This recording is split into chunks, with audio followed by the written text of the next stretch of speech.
Well, all right, here we go. It's Move Monday. I'm Pastor Bobby D. Hammond from the Great Friendship Church, A Place to Begin Again. It's Monday, y'all. Oh, yes, it is. Hey, it's a little cold out here today, but that's okay. This is race week. I've been telling you guys that I've been training for a race.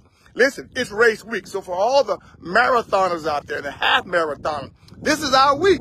I want to encourage you to get your tapering in, which means you don't have to run that hard. I got 6 miles in this morning, but an easy 6 miles in. Didn't have to run that hard. You don't have to run that hard. This is your week to be able to hydrate. It's your week to be able to have your carb load. This is your week. It's race week, y'all. This is what we do as part of the Move Monday Mob and these crazy marathons. Listen, while I'm giving shout outs, let me give a big old shout out also to all the coaches out there. All of you now that are in this season, the basketball coaches, the swim coaches, the softball coaches, the baseball players, the track coaches. This is the season now when the weather is changing. And some of you are very stressed right now because it's playoff season. And you're just wondering if your team is going to make it to the first round, second round, third round, perhaps even make it to state. So I want to say to all the coaches out there, a big old Move Monday shout out to you that you're coaching. You're coaching some of the brightest, some of the greatest. Listen, I know you get stressed. I understand those. Sometimes you begin to wonder, who am I coaching?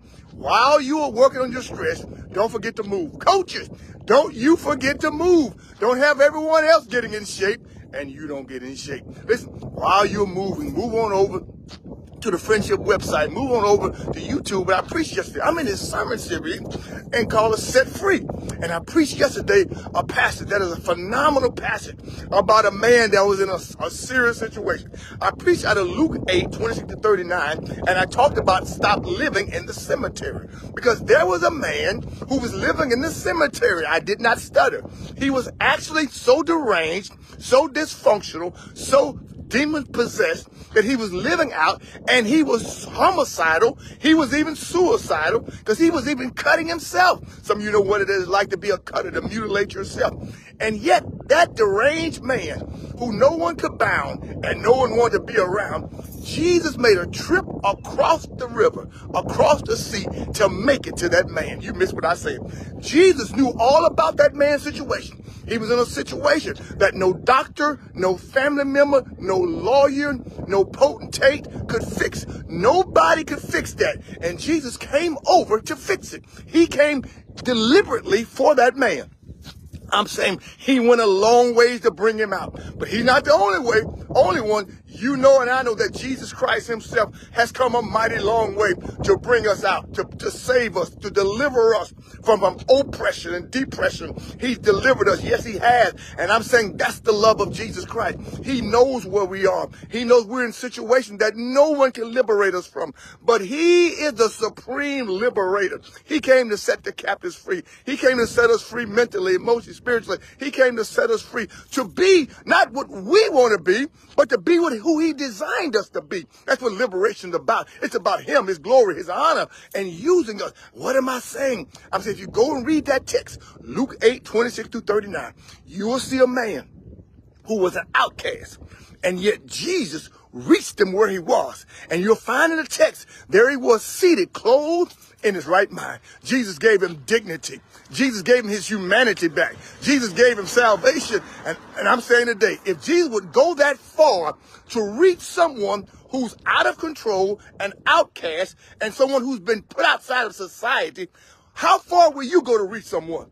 How far will you literally go to reach someone? Jesus came across the Sea of Galilee. He came in Gentile territory, and he didn't have to do it, but he did have to do it because that was part of his ministry manifesto. I'm saying today that if you have been changed by Jesus Christ, if you have been saved, if you've been brought out and brought through, if he has liberated you from death to life, if Jesus Christ has done that for you, then guess what? There's some legions around you. There's some people around you, and you got to make the sacrifice to go meet them exactly where they are. Because the blessing of Jesus Christ, if he meets you where you are and you submit to who he is, he won't leave you as you are. That's the good news. That's the selling. That's the shout. That people can stop living in the cemetery. We were not created to live in a cemetery. We were not created to live and be comfortable around dead things. We were meant to live. That's why Jesus said, I came that you might have life and life more. But go and read it. I'm going to deep dive some more of that on Wednesday night at the Friendship Church. We're going to talk about that man named Legion. We're going to talk about what Legion means. We're going to talk about why he was dwelling there. And we're going to talk about why the masses said no to Jesus. We're going to deal with that. Oh, yes, we are. You're a part of the Move Monday mob. But today, deal with your moving. Get up, go, move. Choose how you want to move. I just want you to move because you're part of the mob. And it's just what we do. Hey, it's race week, y'all. This is our week to run. But listen, while you're running, don't forget to run. Look at the message yesterday I preached and called Stop Living in the Cemetery. I'll see you soon at the Friendship Church, a place to begin again. Woo! I got to go get my stretch in.